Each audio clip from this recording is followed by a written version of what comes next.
ओम काली। सभी हिंदू धर्म प्रेमी भाइयों बहनों को मेरा हृदयपूर्वक ओम काली। गांधी के मामले में अपशब्द बोलने के लिए मुझ पर FIR दर्ज हुई। मुझे उसका कोई पश्चाताप नहीं है। गांधी ने किया क्या है हिंदुओं के लिए? विश्वासघात किया है देश का।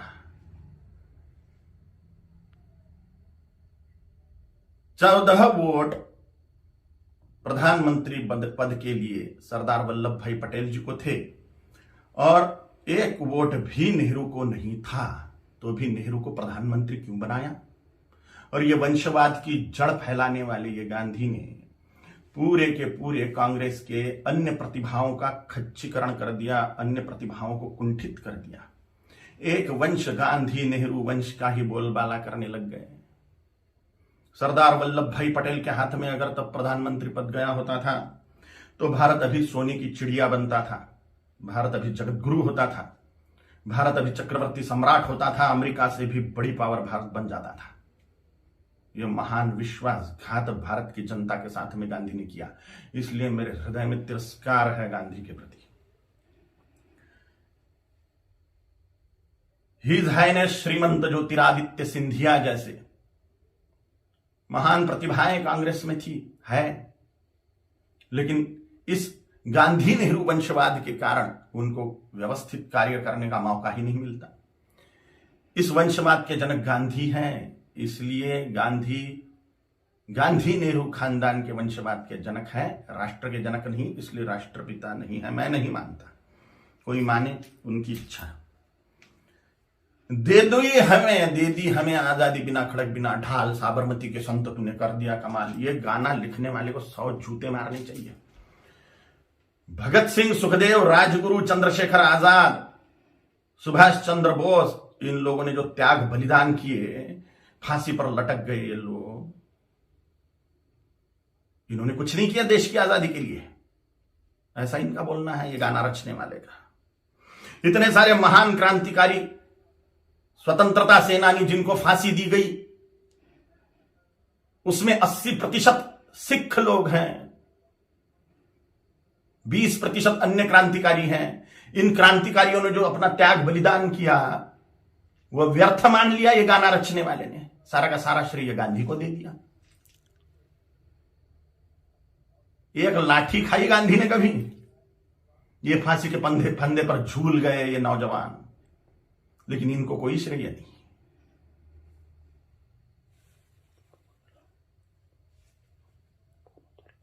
सुखदेव, राजगुरु, भगत सिंह जी की फांसी गांधी रुकवा सकते थे, लेकिन नहीं रुकवाई जानबूझ के, इसलिए तिरस्कार करता हूं मैं गांधी का। इनका एक बहुत बड़ा हथियार था अनशन करना, और गांधी ने उसका उपयोग भारतीय जनता के खिलाफ ही किया, हिंदुओं के खिलाफ ही किया। बोला था कि बंटवारा मेरी लाश पे होगा, मजहब के नाम पर जो बंटवारा हुआ पाकिस्तान बांग्लादेश का, वो मेरी लाश पे होगा, ऐसा गांधी बोलते थे। लेकिन जब बंटवारा हुआ तब गांधी जिंदा थे, और बंटवारे के समय जो दंगे हुए, लाखों करोड़ों हिंदुओं को, सिखों को काट डाला गया उसमें, और लाखों करोड़ों हिंदुओं को मार के उनकी लाशें भेजी गई। लाखों हिंदुओं को, 27 लाख हिंदुओं को मार डाला गया एक ही दिन में, डायरेक्ट एक्शन डे के दिन, जिन्ना के द्वारा। और पाकिस्तान में से जो ट्रेनें आ रही थी वो लाशों से ही भरी हुई थी, महिलाओं के और पुरुषों के, बोरे के बोरे भर के महिलाओं के स्तन काटकर भेज रहे थे वहां के लोग। सामूहिक बलात्कार करी हुई महिलाएं, उनकी लाशें, उनके स्तन बोरों में भर के। और यहां गांधी अनशन कर रहे थे कि 55 करोड़ रुपए दो पाकिस्तान को।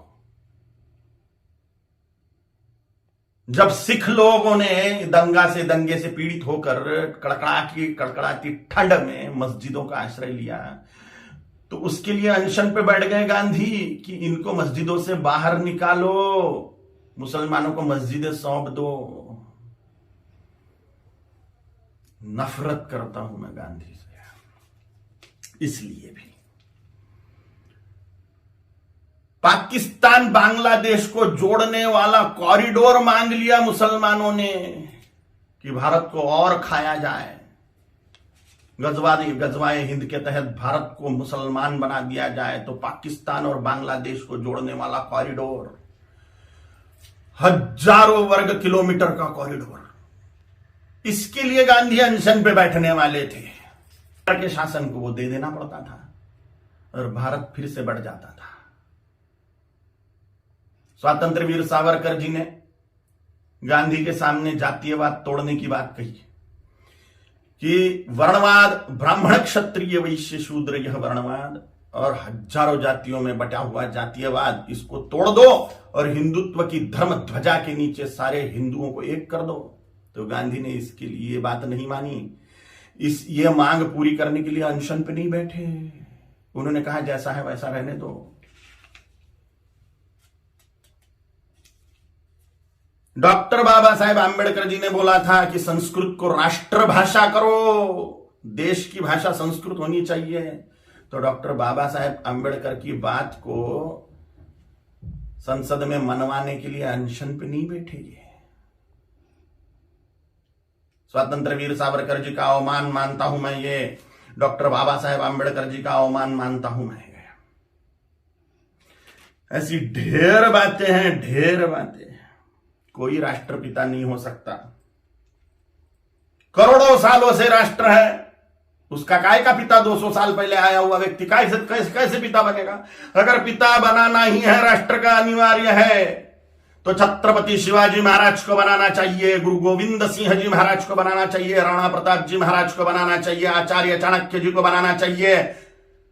और अभी के महापुरुषों को अगर बनाना है तो सरदार वल्लभ भाई पटेल जी को बनाना चाहिए, क्योंकि पूरे राष्ट्र कुल को एकत्रित करने वाले सरदार वल्लभ भाई पटेल हैं। छोटी छोटी रियासतों के टुकड़ों को एकत्रित करते हुए पूरे राष्ट्र को एक सूत्र में बांधने वाले सरदार वल्लभ भाई पटेल हैं, जिन्होंने राष्ट्र में जो टुकड़े टुकड़े थे उनको एकत्रित किया। राष्ट्रकुल को एकत्रित जिस व्यक्ति ने किया उसको ही राष्ट्रपिता का सम्मान मिलना चाहिए, ना कि हिंदुओं से पार्शियलिटी करने वाले गांधी को। अगर वो कॉरिडोर मिल जाता था पाकिस्तान बांग्लादेश को, तो हिंदुस्तान कब का मुसलमान बन चुका होता था। धन्यवाद है, कोटि कोटि धन्यवाद है महात्मा नाथुराम गोडसे जी को। उनके चरणों में साष्टांग नमस्कार है मेरा कि उन्होंने अपना बलिदान देके हिंदुस्तान को मुसलमान बनने से बचा लिया। गजवाए हिंद फेल कर दिया महात्मा नाथुराम गोडसे जी ने। कोटि कोटि धन्यवाद है उनको। महात्मा गांधी नहीं, महात्मा नाथुराम जी गोडसे हैं।